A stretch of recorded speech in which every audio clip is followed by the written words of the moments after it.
నమస్తే మిత్రులారా, నేను మీ జర్నలిస్ట్ శంకర్ని. అయితే ఇప్పుడు మనకు ఇండియా పాకిస్తాన్ యుద్ధం ఆగిపోయిందంటే విరమించుకున్నాయి రెండు దేశాలు కలిపి. అసలు ఎందుకు ఆ యుద్ధాన్ని విరమించుకోవాల్సి వచ్చింది? మనం బలంగా ఉన్నాక కూడా పాకిస్తాన్ని ఎందుకు వదిలేసినాము? దేనికోసం వదిలేసినాము? అసలు ట్రంప్ మధ్యవర్తిత్వం ఎందుకు వహించిండు?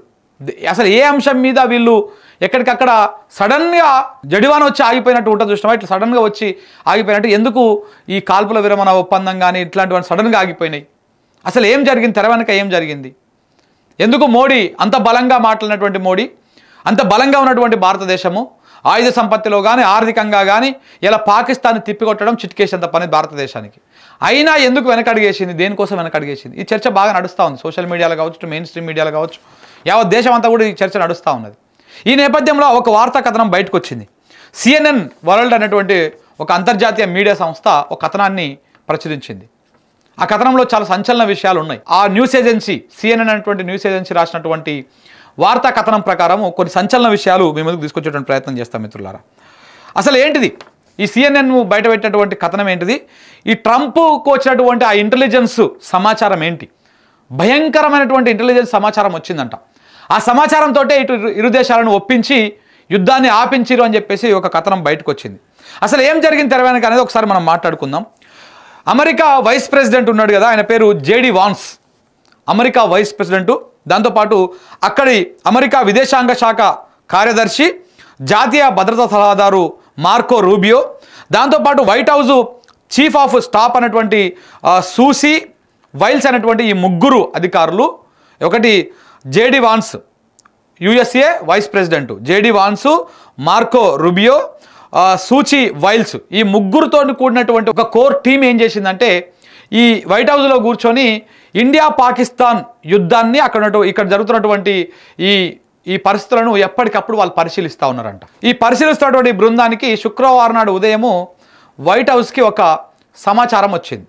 నిఘా వర్గాల నుంచి ఒక అత్యంత కీలకమైనటువంటి సమాచారం వచ్చిందంట. ఆ సమాచారమే ఇలా ఈ రెండు దేశాల మధ్య యుద్ధాన్ని ఆపేటువంటి విధంగా చేసినాయి అని చెప్పేసి CNN ఒక కథనాన్ని రాసింది. అసలు ఏంటి ఆ సమాచారం అనేది మాత్రం ఆ అధికారులు చెప్పలేదు.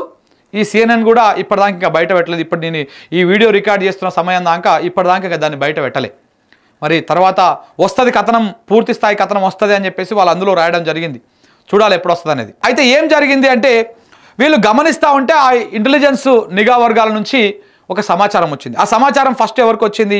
ఈ JD వాన్స్ అంటే ఆయన USA vice president JD Vance అంటే ఆయనకు వచ్చింది. ఇతను ఏం చేశాడంటే ఆ భయంకరమైనటువంటి సమాచారాన్ని ట్రంప్కు చేరవేసి ట్రంప్ చెవిలో వేసి వాళ్ళిద్దరు డిస్కస్ చేసుకొని, ఇగో ఇట్లా వచ్చింది ఇన్ఫర్మేషను, ఏం చేయమంటారు, ఇది చాలా ప్రమాదానికి దారితీసేటువంటి అవకాశం ఉన్నది అని చెప్పేసి ట్రంప్తో మాట్లాడితే ట్రంప్ వాళ్ళకి గ్రీన్ సిగ్నల్ ఇచ్చిండు. మీరు ఇమ్మీడియట్గా రెండు దేశాలతో మాట్లాడండి, ఇటు పాకిస్తాన్తో మాట్లాడండి, ఇటు భారతదేశంతో మాట్లాడి వెంటనే ఈ యుద్ధాన్ని ఆపేసేయాలి. అది కూడా వీకెండ్ అయిపోయే లోపలనే ఆపేయాలి. వీకెండ్లో చాలా దారుణాలు జరిగేటువంటి అవకాశం ఉంది.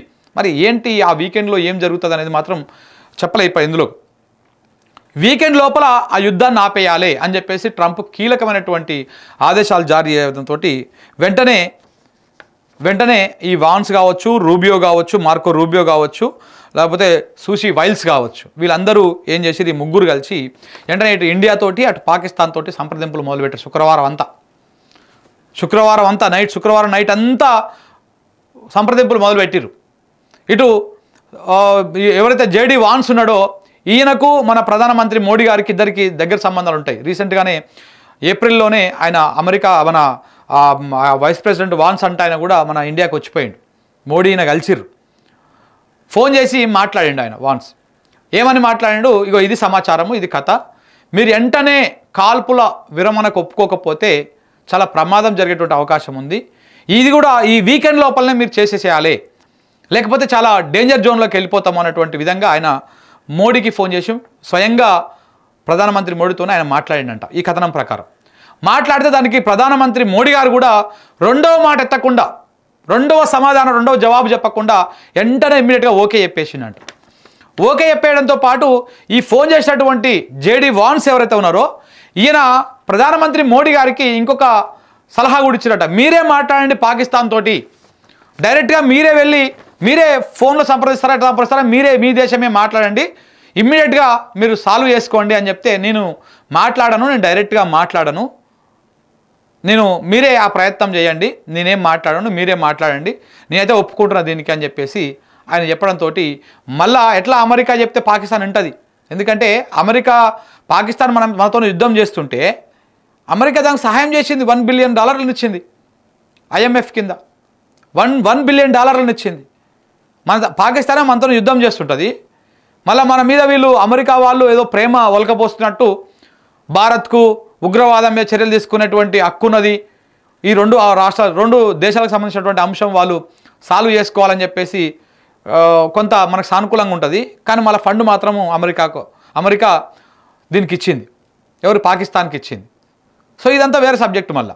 సో కాబట్టి ఇట్లా అమెరికా ప్రయత్నం చేసింది, అక్కడ పాకిస్తాన్తో కూడా మాట్లాడింది, పాకిస్తాన్ కూడా ఒప్పించింది. అంటే పాకిస్తాన్ కంటే ముందు ఇండియానే ఒప్పుకున్నది అనేటువంటి అంశం ఇందులో క్లియర్గా రాసిర్రు. ఈ CNNలో పాకిస్తాన్ కంటే ముందే ఇండియా ఒప్పుకున్నది అని చెప్పేసి ఇందులో రాయడం జరిగింది. మరి ఈ లెక్క ప్రకారం చూస్తే పాకిస్తాన్తో కూడా అక్కడ యుద్ధం ఆపిచ్చేసారు, ఇక్కడ ఇండియాతో కూడా ఆపిచ్చేసారు. ఈ ఇద్దరు ఒప్పుకోగానే వెంటనే ట్రంప్ ట్వీట్ వేసిండు 5 గంటలకు. నిన్న ట్రంప్ ట్వీట్ వేసిండు వెంటనే.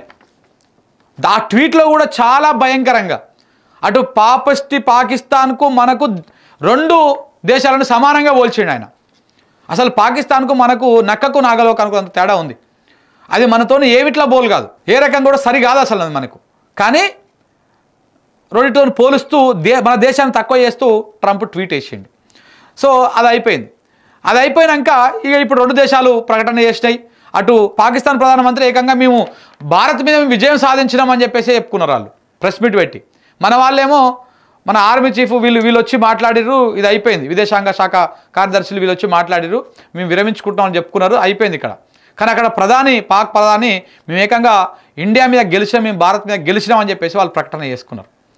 ఇది ఇట్లా ఉంటే అసలు వచ్చే సమాచారం ఏంటిది? ఆ ఇంటెలిజెన్స్ నిఘా వర్గాల నుంచి వైట్ హౌస్కి పోయినటువంటి కీలక సమాచారం, అది కూడా వారాంతరం అంటే వీకెండ్ లోపల మీరు యుద్ధాన్ని ఆపాలని చెప్పేసి చెప్పారు. అసలు ఏంటిది అది? ఆ ఇన్ఫర్మేషన్ ఏంటిది? ఇక్కడ చాలా డౌట్లు ఉన్నాయి, చాలా అనుమానాలు వస్తూ ఉన్నాయి. పాకిస్తాన్కు అమెరికా అప్పిస్తుంది ఒకవైపు, ఇట్లాంటిది ఒక ఏదో సమాచారం వచ్చింది అని చెప్పేసి ఇటు ఛానళ్ళ నుంచి ఇట్లా లీకులు ఇస్తుంది. ఇప్పుడు CNN నుంచి లీకులు ఇచ్చేది కూడా వాళ్ళే. ఈ లీకులు బయట పెట్టింది ఎవరు? ఈ CNNకు వైట్ హౌస్ రిపోర్టర్ ఎవరు ఉన్నారో వాళ్ళు బయట పెట్టారు దీన్ని. వాళ్ళు దీన్ని ఎక్స్క్లూజివ్గా బయట పెట్టారు. దీన్ని బయట పెట్టేది కూడా అమెరికానే. సో ఈ నేపథ్యంలో చాలా డౌట్లు ఉన్నాయి. ఇప్పుడు అసలు వచ్చేటువంటి ఇన్ఫర్మేషన్ ఏంటిది అనేది ఇప్పటిదాకా బాహ్య ప్రపంచానికి చెప్పలేదు, అదొక డౌటు. దాంతోపాటు మరి ఆ ఇన్ఫర్మేషన్ ఏంటిది అంటే ఇటు పాకిస్తాన్కు చైనా సపోర్ట్ చేస్తున్నది, దీంతో 3వ ప్రపంచ యుద్ధం రాబోతా ఉన్నది, లేకపోతే ఇంకేదైనా జరగబోతా ఉందని చెప్పేసి ఒక భయంకర పరిస్థితులు ఉన్నాయా, 3వ ప్రపంచ యుద్ధ వార్నింగ్ ఏమైనా వచ్చిందా అందులో, అసలు ఆ సమాచారం ఏంటిది అనేది మాత్రం ఇప్పుడు చెప్పాలి. ఎందుకు ఆ సమాచారానికి వెంటనే మోడీ వణికిపోయిండు, ఎందుకు వెంటనే మోడీ భయపడిపోయిండు, అసలు ఇదంతా నిజమేనా? ఈ CNN రాసినటువంటి ఈ వార్తా కథనం నిజమేనా, లేకపోతే ఇందులో భారత్ను బదనాం చేయడం కోసము ఏమన్నా కథనం అల్లిర్రా? ఇవన్నీ కూడా ఇంకా క్లారిటీ లేదు. కానీ ఈ లెక్క ప్రకారం చూస్తే మాత్రము ఏదో డేంజర్ బెల్స్ ఉన్నాయి, ఏదో భయంకరమైనటువంటి సమాచారం ఉంది కాబట్టి దీన్ని ఆపేసిరు. దాంట్లో ఇండియా ఫస్ట్ ఒప్పుకున్న తర్వాత పాకిస్తాన్ ఒప్పుకున్నదని చెప్పేసి కథనంలో రాసిరు. 3వ ప్రపంచ యుద్ధం రాబోతున్నదా, లేకపోతే అమెరికాకు కుట్రాజకీయం చాలా కామన్, దానికి వెనతో పెట్టేటువంటి విద్య.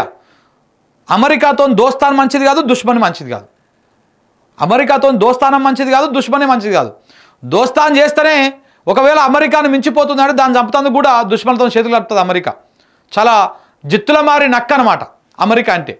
ఆడ ఎవడన్నా ఉండని, ప్రెసిడెంట్ ఒబామా ఉండని, ట్రంప్ ఉండని, ఇంకెవడున్నాడు ఎవడన్నా ఉండని, ఎవడున్నా కానీ వాళ్ళది ఇదే కథ ఉంటుంది. మరి ఏంటిది? ట్రంప్ను ఎందుకు పూర్తి స్థాయిలో నమ్మొచ్చా? అసలు అమెరికాని ఎందుకు మోడీ నమ్ముతా ఉన్నాడు, దేనికోసం నమ్ముతా ఉన్నాడు? పాకిస్తాన్కి సాయం చేసుకుంటేనే ఇట్లా యుద్ధం చేస్తూ ఇటు యుద్ధంలో సాయం చేసుకుంటేనే ఇట్లా ఈ వ్యవహారం చేస్తూ అసలు ఆ సమాచారం ఏందో బయటకు చెప్పకుండా ఇప్పటిదాకా దాచిపెట్టడం ఏంది? మన దేశ తరపు నుంచి కూడా మోడీ గారు ఇంకా మోడీనో లేకపోతే విదేశాంగ శాఖ మంత్రో వీళ్ళెవరు కూడా ఇంకా ప్రెస్ మీట్ పెట్టలేదు. దానికి సంబంధించి మరి దీన్ని ఖండించరా, అసలు ఏం జరగబోతున్నది, ఈ వైట్ హౌస్ నుంచి వస్తున్నటువంటి లీకులు ఎంతవరకు నిజము, ఏంటిదనేది మాత్రం ఇంకా క్లారిటీ లేదు. దీనికి సంబంధించి మళ్ళీ ఫర్దర్ అప్డేట్ ఏమొచ్చినా కానీ మేము ముందుకు తీసుకొస్తా. నిజంగా ఆ ఇంటెలిజెన్స్ నిఘా నుంచి వచ్చినటువంటి ఆ సమాచారమే రెండు దేశాల మధ్య యుద్ధాన్ని ఆపింది అని చెప్పడం వరకు బాగానే ఉంది. దీంట్లో బీజేపీని టార్గెట్ చేయడము, భారతదేశాన్ని తక్కువ చేసేటువంటి విధంగా ఈ కథనాలు ఉండడమే కొంత ఆందోళనకరమైనటువంటి పరిస్థితులు కనపడతా ఉన్నాయి. మరి ఈ కథనాన్ని, ఈ CNN రాసినటువంటి కథనాన్ని మన భారతదేశం ఖండిస్తుందా, లేకపోతే సైలెంట్గా మౌనంగా ఉంటుందా ఏందనేది మాత్రము చూడాల్సి ఉంది. దీనికి సంబంధించినటువంటి అప్డేట్స్ ఏమున్నా కానీ మళ్ళీ మేము ముందుకు చెప్తాం మిత్రులారా.